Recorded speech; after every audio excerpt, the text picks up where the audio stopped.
poser des actes contre l'État. Parce que finalement, c'est de la responsabilité de l'État qu'il s'agit. Et la partition des avocats que vous êtes, parce que ces gens qui sont en prison, c'est vous qui les défendez, vous connaissez leurs conditions. Est-ce que, du point de vue du barreau, ça ne doit pas aussi un peu bouger pour travailler à ce que les conditions dans les maisons d'arrêt et de correction, dans les prisons, s'améliorent? Tout naturellement, je pense que le barreau également a un rôle à jouer, non seulement sur cet aspect, mais peut-être sur beaucoup d'autres aspects. Vous avez toutes ces personnes qui attendent d'être jugées depuis des années. Vous avez toujours le problème des liens de détention qui ne sont pas encore résolus. Et je ne doute pas un seul instant que les institutions de l'ordre, compte tenu des dernières actualités, prennent en charge la question et essaient de jouer leur partie de chance. Ce ne sont pas seulement les avocats, c'est aussi les magistrats, c'est tous les acteurs de la justice, mais c'est également les pouvoirs publics, ce sont les populations, ce sont les représentants du peuple, c'est ceux qui sont dans les organismes de la société civile. S'indigner, c'est une chose, mais si l'indignation n'est pas transformée en action, je crois que cela ne sert à rien de s'émouvoir, parce que, vous savez, on ne sait pas qui sera en prison demain. On ne sait pas pour quelle raison ou une autre une personne peut être arrêtée, mais je pense qu'on doit quand même être en toutes circonstances en mesure de respecter la dignité humaine. Et ce n'est pas le cas. Le prison, c'est plus qu'un scandale au Sénégal. C'est devenu totalement inadmissible et inacceptable. Et il faut que nous unissions tous nos forces pour mettre fin à ça. Nous parlions du barreau et des avocats dont vous faites partie. Le bâtonnier a récemment fait une sortie adressée à tous les avocats, leur demandant d'arrêter dans les médias de plaider des affaires pendantes. Vous êtes d'accord ou Non, je suis parfaitement en phase et je suis en accord avec lui. Parce qu'il ne faut pas oublier, l'avocat, ce n'est pas n'importe qui. L'avocat, c'est un acteur judiciaire. C'est quelqu'un qui participe à la distribution de la justice au même titre que le magistrat, peut-être dans des statuts qui sont totalement distincts. Vous allez dans le règlement UMOA, on vous dit que l'avocat est un des principaux acteurs du service public de la justice. Donc c'est quelqu'un qui a des responsabilités et c'est quelqu'un qui, quand il s'exprime, est en mesure d'influer sur l'opinion. Il est évident qu'on ne peut pas parler d'une affaire qui est en cours pour ne pas entraver soi-même la sérénité des débats.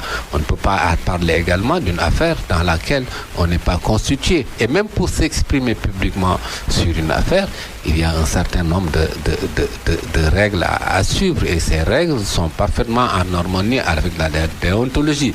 Cela ne signifie pas maintenant que l'avocat n'est pas libre de s'exprimer. L'avocat reste un citoyen, l'avocat a la liberté d'expression comme tout un chacun, mais l'avocat a un statut également qui le confine en ce qui concerne certains aspects qui peuvent être en lien avec la justice ou sa pratique professionnelle à des limites et à des contraintes auxquelles il doit être tenu. Et je pense que le fait que le bâtonnier le rappelle est une excellente chose.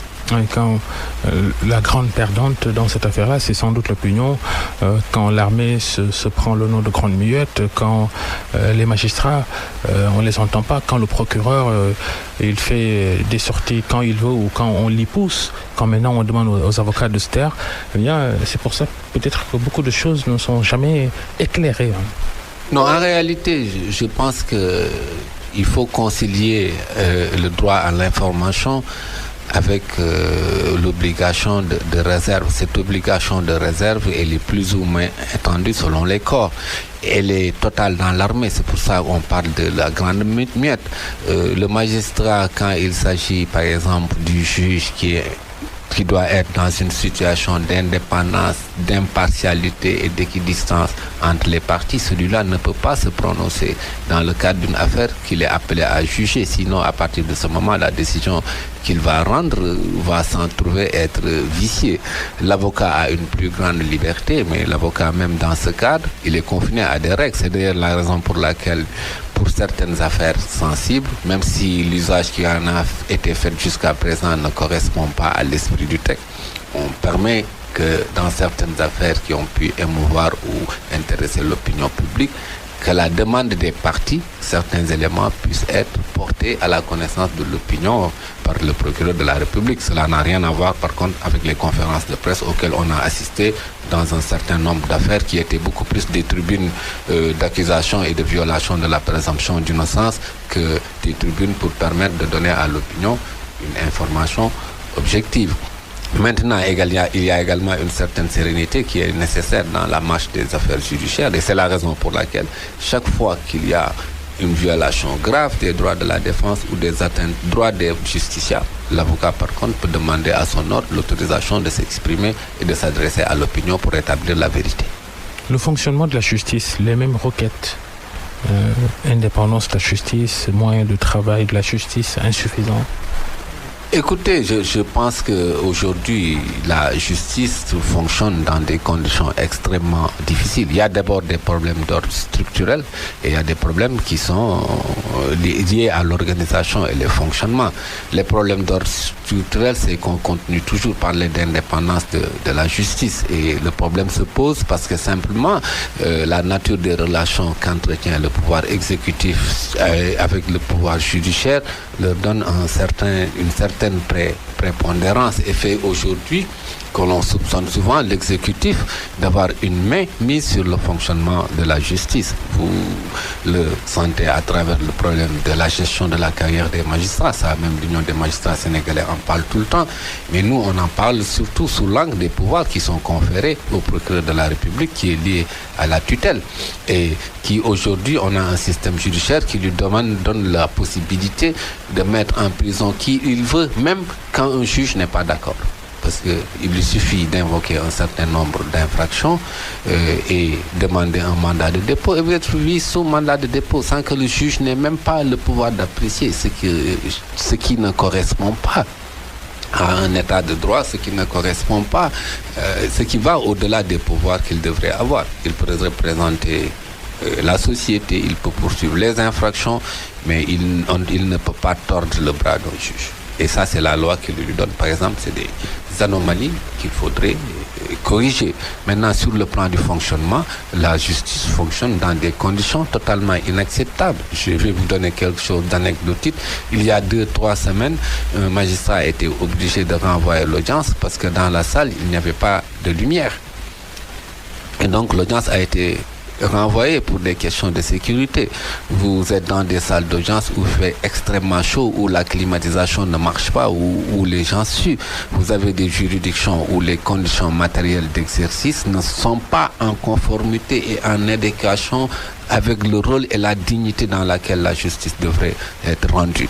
Vous avez un déficit de ressources humaines, vous avez un déficit de ressources financières, vous avez un déficit de ressources matérielles. Quand vous conjuguez tout cela, quand même, la manière dont la justice fonctionne sans ressent, et au-delà de ça, vous avez les autres problèmes liés à l'indépendance de la justice. Oui, l'indépendance de la justice, parfois on assiste à des scènes assez surréalistes dans le fonctionnement de la justice. On prend l'affaire du journaliste Adama Gaye, arrêté, placé en détention, libéré. Entre tous ces épisodes-là, arrestation, détention, libération, aucun fait nouveau. On a l'impression qu'il y a quelqu'un qui est là derrière, qui tire les ficelles, qui n'est même pas dans le système judiciaire. Bon, j'ai pas trop envie de me faire taper sur les doigts sur une affaire dans laquelle je ne suis pas constitué et que je suis de loin. Vous-même, vous avez fait votre analyse. Moi aussi, comme simple citoyen, j'ai constaté.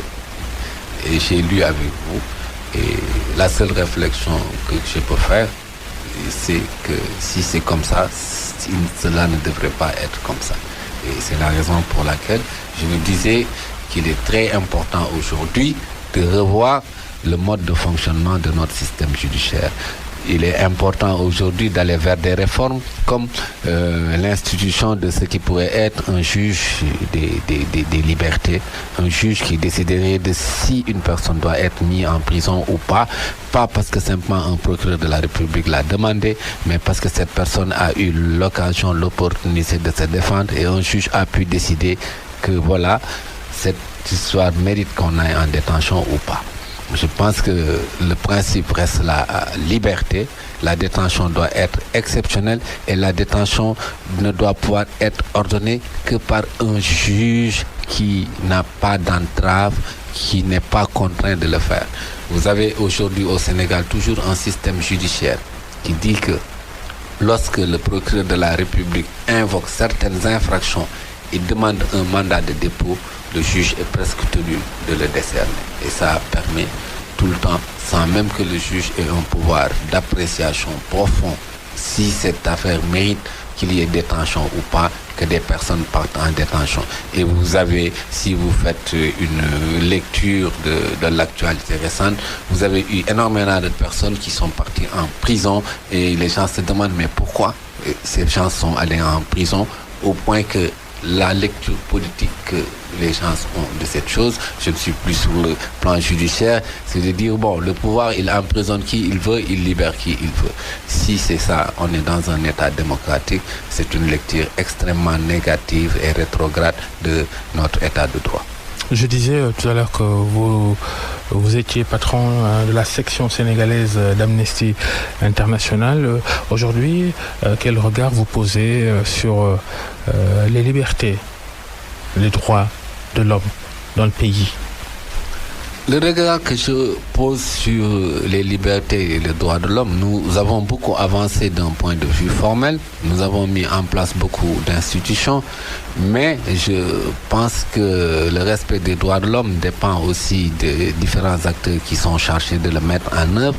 Et malheureusement, sur beaucoup d'aspects, cela pêche encore. Vous avez vu toutes les entraves à la liberté de manifestation. On dira peut-être qu'il y a eu 5 000, 10 000 manifestations autorisées.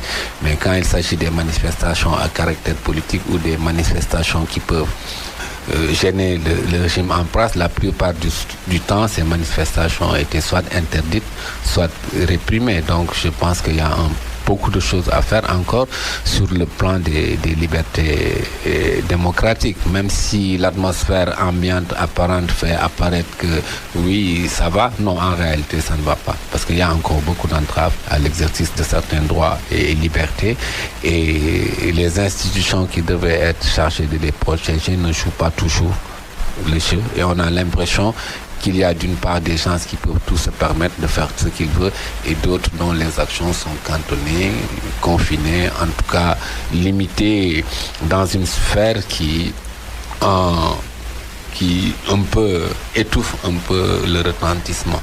Et beaucoup de manifestations n'ont pas pu se tenir. Si vous allez dans de grandes capitales, vous pouvez voir les gens aller manifester devant la Maison Blanche.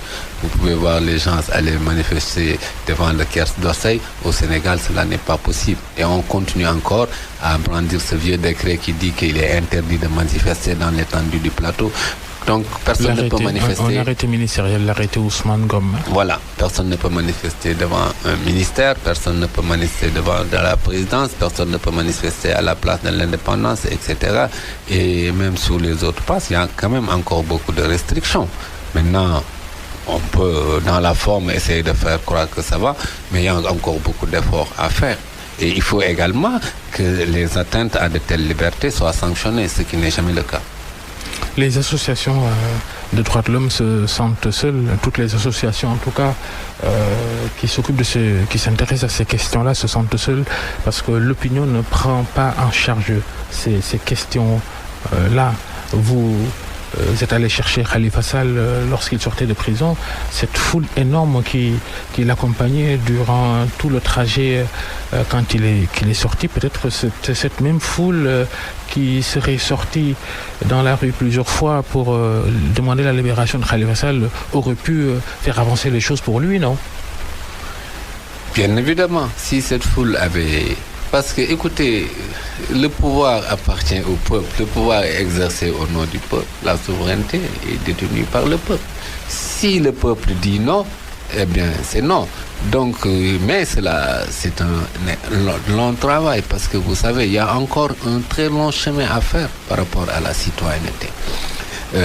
Définir et appréhender le contenu de la relation qui existe entre un citoyen et l'État et savoir quels sont mes droits, c'est encore un très long chemin à parcourir dans notre pays. Parce que finalement, en fait, pour qu'il puisse y avoir le respect d'un certain nombre de droits et de prérogatives, il faut qu'il y ait une opinion publique avertie, il faut qu'il y ait une opinion publique très forte. Ce n'est pas toujours le cas dans nos pays. C'est cela qui fait d'ailleurs que quand vous prenez les organisations des droits de l'homme et qu'ils s'occupent de certaines questions, vous avez la grande majorité des citoyens qui sont à l'écart et qui considèrent que bon, ça c'est l'affaire de les associations. Quelques personnes. Quand les gens font des appels, par exemple, j'ai vu dans certaines détentions à la place de l'Obélisque, on les regarde comme si c'était des marchiens qui parlaient de je ne sais pas.